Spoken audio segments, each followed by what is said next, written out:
My cheating boyfriend dumps me for another woman. So I expose their dirty secrets online and leave him stranded. Now he's begging for forgiveness while I move on to a better life. Reddit, I am not proud of what I did, and I do feel that karma will get me one day. I am prepared for it. I am embarrassed that a somewhat successful individual such as myself is capable of something so childish and embarrassing. My name is Emily, and I'm 26 years old. I have a decent job, a supportive group of friends, and a life that, on the surface, seems pretty put together. I met Alex through a mutual friend at a party. He was charming, funny, and had this way of making me feel like I was the only person in the room. We hit it off immediately, and before I knew it, we were in a relationship. The catch? It was long distance. Alex lived 3 hours away, but we made it work. I would drive to see him every other weekend, and we would call, text, and Skype daily. It wasn't ideal, but I loved him, and I believed he loved me too. Our relationship had its ups and downs, like any other. The distance was tough, but we managed. I remember the nights we would stay up late, talking about our dreams and plans for the future. We even talked about moving in together someday. I was head over heels for him, and I thought he felt the same way. About a year into our relationship, I started hearing rumors. Alex's sister, who I had grown close to, mentioned that he was talking to other women. When I confronted him, he denied everything, saying that I was the only one on his mind and that his sister didn't know what she was talking about. I wanted to believe him, so I did. But the seed of doubt had been planted. I tried to push the doubts aside, but they kept creeping back. I would catch myself overanalyzing his texts, wondering if there was a hidden meaning behind his words. I even started checking his social media profiles more frequently, looking for any signs of infidelity. But I found nothing concrete, and I convinced myself that I was just being paranoid. 3 weeks ago, a mutual friend told me that Alex had been seeing and sleeping with another girl in his town. Her name was Jessica, and she was everything I wasn't. She was outgoing, flirtatious, and had a reputation for being a bit of a wild child. I was devastated. When I confronted him, he turned everything around on me. He said it was hard for him to stay faithful because I lived so far away that I neglected him, which I didn't. I was the one who drove to see him every other weekend, and that I didn't want him to live with me, which was true because I didn't want to take care of a grown man and pay his bills.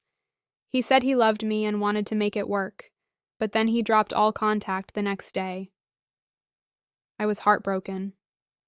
I talked to my friends, and they said Jessica was an easy slut who had been around, and that they were in a relationship the day after Alex and I had the talk, probably even before then. I felt like a fool for believing him, for defending him, for loving him. A week later, while still hurting and heartbroken, I reactivated my Facebook and meticulously went through Alex and Jessica's profiles. I know I shouldn't have done this, but I couldn't help myself.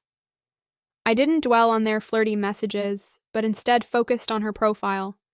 I read through months of disgusting selfies of her in a dirty, dark bathroom with barely there clothes that even a floozy would be embarrassed to be caught in. Then I did it. I made a fake Facebook profile of a fine-ass-looking man from Google who used to go to her school. I befriended all of her friends, made fake posts, and befriended her. All of this took less than a day. You would be surprised at how many people would befriend you on Facebook just from your looks, regardless of whether they know you or not. I had about 140 friends in just 2 hours, and at that point, people were requesting to be my friend every few minutes. I don't know who is more pathetic, me or these weirdos. Just me, probably. I started to chat her up the next day. She was very open with herself, even sending me new pictures of herself in little clothing to a complete stranger without any in return. Being a woman myself, it was easy to tell her what she wanted to hear. 2 to 3 days later, she was already complaining about Alex to me. I told her I wanted to meet up and would pick her up and show her what it's like to be with a real man. At this point, I had hours of conversation saved, her saying the dirtiest shit that I've ever read, pictures, videos, what have you. It was time. While all this was going on, Alex started to contact me saying it was a mistake. I asked him if they had broken up, and he said yes, twice, but they obviously hadn't. This should have broken my heart, but it didn't. I knew the truth, but told him that yes, I loved him, and that I wanted him to move in with me. He sounded happy, excited, whatever, and said that he was going to give his 2 weeks' notice to his boss that day.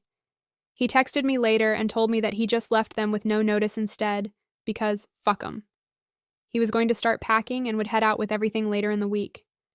I posted all of the conversations up on the fake Facebook, tagged Jessica in it, posted the pictures and videos for Alex's eyes only, and sat back and enjoyed the show. Before I deactivated the fake account, I had 53 likes and 82 messages. Her family and friends all saw it. Alex saw it and almost immediately texted me to say how he missed me. He couldn't wait to be with me and didn't mention anything about Jessica. Friday rolled around and Alex told me he was on his way to my apartment. He didn't know where I lived because I had recently moved. I told him to meet me at a CVS close by so I could direct him on where to go. He told me he was almost out of gas and that I would have to help him put some in it. I agreed and told him that I would once he got there. I got a text telling me he was at the CVS and asked where I was. I ignored it. 30 minutes later, he blew up my phone. Calls ignored. I made it a point to let it ring once so that he knew I sent it to voicemail. An hour later, he called and left me a voicemail saying he was worried and if I was okay. I was fan-fucking-tastic. 2 hours later, he said that he was stranded, drove to another CVS thinking I was there, but now he had no gas and was stranded at a gas station with his things in the car. Calls ignored. I took an Ambien and went to bed. Saturday morning. I had 37 text messages, 28 missed calls, and 7 voicemails from him saying that he had to call his mom to come pick him up. Since then, I blocked his number and then had to change my number since he would start calling me from his family's phone and blocked calls. I got a message on Facebook from his sister. She told me he came home crying like a fucking baby, and since his mom knew pretty much what happened between me and him, she was not very sympathetic, but pretty upset with me. His sister thought I was a badass and deserved better than her lying, cheating loser of a brother. I know I acted on impulse on all of this, probably destroyed this girl's life. I will probably reactivate the fake profile to say sorry or whatever, but maybe not. She did knowingly sleep with a man that had a girlfriend, seduced him even. I know this sounds crazy, but the feelings I had for Alex are still there. He will never forgive me since he is now unemployed and the whole town knows his business. The girl admitted his dick is tiny. Part of me regrets everything and that I want him back with me. Another part of me is glad I destroyed any type of reconciliation, as it was not going to work out in the end. Feels good to let this out. Update 1, 6 months later. Hey everyone, it's been 6 months since I posted my story, and I wanted to give you all an update. First of all, thank you for all the comments and support. It was overwhelming to see how many people had my back and understood where I was coming from. So where do I start? After everything went down, I decided to take some time for myself. I went on a solo trip to clear my head and figure out what I wanted from life. It was the best decision I ever made. I visited some beautiful places, met amazing people, and most importantly, I found myself again. As for Alex, I haven't heard from him since that night. His sister told me that he eventually found a job and moved to a different town. Good riddance. Jessica, on the other hand, tried to reach out to me through the fake profile, but I never responded. I felt bad for her, but I also knew that she played a part in the whole mess. I've started dating again, and I met someone who treats me with the respect and love I deserve. It's still early days, but I'm hopeful. I've also reconnected with old friends and made new ones. Life is good, and I'm in a much better place now. Update 2. 1 year later. Hey Reddit, it's been a year since my original post, and I thought I'd give you all another update. First off, thank you again for all the support and kind words. It really helped me get through a tough time. I'm happy to report that life has been amazing. The guy I started dating 6 months ago, we're still together and things are going great. He's everything I could have hoped for and more. We recently moved in together and it's been a dream come true.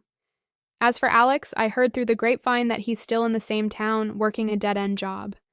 I don't wish him ill, but I also don't feel sorry for him. He made his bed and now he has to lie in it. Jessica? Well, she moved away too. Last I heard, she was trying to start fresh in a new city. I hope she learned something from all of this, but who knows? I've learned a lot from this experience. I've learned to trust my instincts, to value myself, and to never settle for less than I deserve. Life is too short to waste on people who don't appreciate you. Thank you all for being there for me. Your support meant the world to me, and I couldn't have gotten through this without you. This will probably be my last post on this, unless something crazy happens. Here's to new beginnings and a brighter future.